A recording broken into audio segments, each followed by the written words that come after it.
Skeptical has sold us a very specific image of a hacker: neon lights, a dark room, and frantic keystrokes bypassing global firewalls.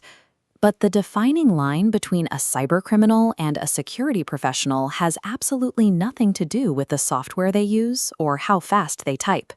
The only difference is authorization. We map hackers on a quadrant: intent on the x-axis, authorization on the y-axis. Bottom left, black hats exploit without permission. Gray hats have neutral intent but still break in illegally. Top right, white hats protect targets, operating only with documented permission. You can master every exploit in the wild, but if you operate outside that top right box, you are a criminal liability. Ethical hacking is a legally bound profession. For someone trying to enter this field today, the entry point is incredibly noisy. You are immediately hit with a wall of dense technical jargon and a push to buy expensive certifications. You face a very practical problem.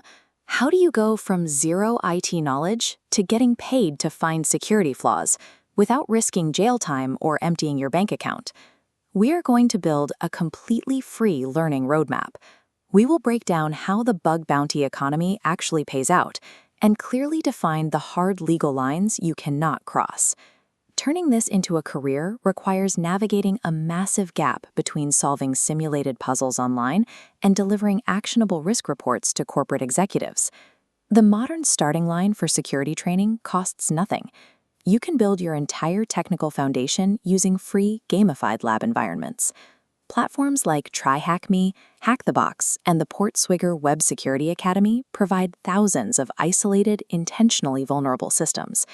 To get value out of them, you have to commit 3 to 6 months to grinding through their structured foundational modules. This is where you learn vulnerability exploitation.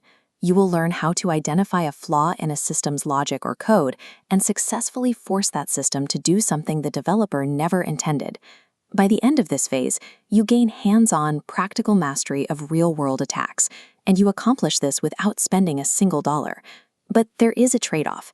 These platforms require intense self-discipline to complete, and a high score on a free website does not give you a recognized certification to hand to a recruiter. Without that formal credential, you have to prove your competence yourself. You do this by writing and publishing highly detailed, step-by-step technical write-ups of the vulnerabilities you exploit in the labs. Gamified platforms offer maximum return on your time investment, but they shift the burden of proving your skill entirely onto your ability to document your own work. Sandboxes are safe. But the second you point your tools at a live corporate target, the rules change entirely. Before you touch a production server, you establish the rules of engagement. This defines the strict legal scope of your project. This document dictates exactly what you can interact with under in-scope targets and strictly forbids touching off-limit subdomains. You negotiate these terms, and the agreement must be signed. That signature changes your status from unauthorized attacker to authorized auditor. That piece of paperwork is the only barrier standing between you and a criminal prosecution. This authorization severely restricts your freedom. A client can enforce testing blackout dates to protect their peak traffic hours, or restrict you from using specific heavy impact attack methods. If you breach a server and expose sensitive customer data, you do not push the exploit further to see what else you can grab. You immediately stop testing and report the exposure. Technical curiosity always submits to legal boundaries. Knowing the exact moment you must halt an attack is a mandatory requirement for the job. Once you have the technical skills and understand the legal boundaries, you have to decide how you actually want to get paid. One path is the bug bounty model. Companies list their target assets on crowdsourced platforms, and hackers act as independent contractors, searching for flaws on their own time. This comparison table breaks down the two models. For bug bounties, the earning potential is uncapped per vulnerability, with absolute schedule control. The trade-off is zero guaranteed income. If you spend 40 hours hunting and find nothing, your paycheck is $0. The alternative is traditional salaried penetration testing. As an employee or consultant, your income is guaranteed regardless of findings. In this model, you are paid for time assessing the network, the structured methodology you follow, and the final report you deliver. Corporate clients hire penetration testers because they need the assurance of a thorough, professional audit, not just a single clever exploit. You have to choose the economic model that fits your life. You can take on the high-risk, high-reward freelance hunt, or you can pursue a stable, methodology-driven corporate role. To safely navigate these choices, we can build a highly specific 12-month blueprint. This flowchart starts with months 1 and 2, mastering foundational concepts like networking and Linux. Months 3 through 6 are spent in gamified labs exploiting vulnerabilities.